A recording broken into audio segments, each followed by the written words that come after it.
Ladies and gentlemen, LD2K and RONNIE2K with your Pro-Am details. Tangible things to talk about. Yep. A lot has been revealed in the last week, so Yes, we're going sir. to get into all of that in a little bit. If you see the full screen, though, the Road to Finals was announced. First, the cash prize was announced on Wednesday. Yep. You want to talk about that?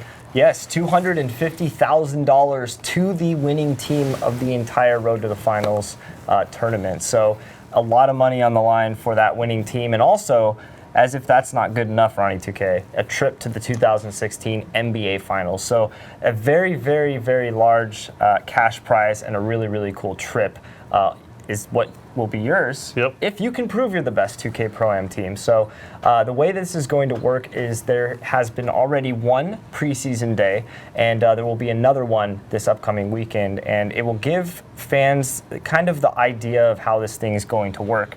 Now, a couple things, and I think we're good. Are we good this time, Dino? We good? Yeah. All right, so people are seeing this. All right, a couple things that we do want to talk about as we get into this is some people were giving us some criticism and feedback of how the first event went.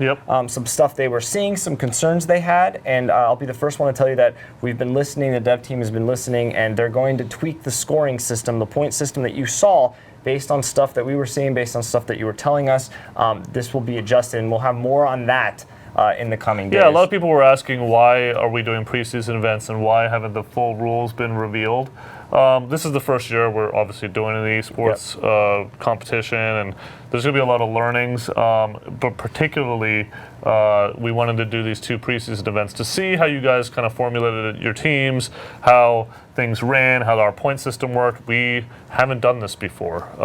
So there was a lot of takeaways and a lot of things that we learned over the weekend, and we were monitoring nonstop. So, and it went off really well on Saturday, but obviously, we wanted to just do the best that we can. So we learned some stuff, like you said. You discussed a little change in the scoring system. We want to make it as fair and equitable to everyone, but we needed those preseason events. So we had one this past Saturday. Everybody seemed to have a good time, but we learned some stuff. We're going to have another one this Saturday on the 6th of February to learn some more. And neither of these two events count, like we talked about last week, but it allows us to really learn a lot and be ready for the eventual first official event, which is the 15th of February, the day after the All-Star game. Yes, now things we do know. There will be a period, these qualifying days, where you can qualify, your team can qualify into a 16-man or 16-team tournament, both on the PlayStation side and on the Xbox side, right? So the two platforms will each be seeded into this 16-man, 16-bracket tournament, and they will fight for eventually to get to the Road to the Finals championship, where you'll see the PlayStation 4 side winner versus the Xbox One side winner.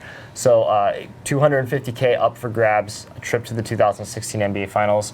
And as we continue to venture down this path, these preseason events were, like you said, development learned a lot. They've been in constant touch with us, and as well as just having the debates over what we need to tweak, what we need to change. There were some learnings, like you said, over the first preseason event, and some of that feedback is already being taken into account from the development side. So good stuff there. Yeah.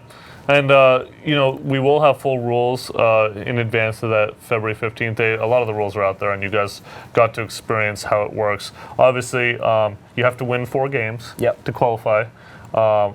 Each game, you get a score for it, and the 4 scores are added up, and that is your team score. Over the course of the day, you can continue to improve that. Your lowest score can be replaced with a new score, so you can kind of work on that total as the day goes along. It allows us to, allow anybody to be able to kind of make it if they play really well, and also rewards people that are really trying hard as well. So it's just that balance. And again, we learned a lot from what we did on Saturday, so we're going to continue to kind of work on striking that balance. The constant kind of chase to be this top spot is going to be really fun to watch. It was really fun to watch on Saturday. It should lead to some very exciting play on each of these 16 events. I've also been talking to a lot of the better teams and talking about their feedback, playing in this thing all day. I was in constant contact with a lot of those guys. So thank you for continuously giving us feedback and then being able to get that into the development side hands and for them to improve this thing for you. So when this thing launches, we're ready to go, and it'll be funny because, like I said, enough talking about, oh, maybe our team's the best, or we claim to be the best. Now this is a chance for you to go out there and prove it, and I'm really excited about that. Yeah. So expect a few tweaks for the Saturday event as we continue to learn. And I think it'll really address like some of the things that we saw with like, people coordinating their own matchups and like doing things like playing that. Worse teams when you're a higher rated team, stuff like that. So all that's being taken into account.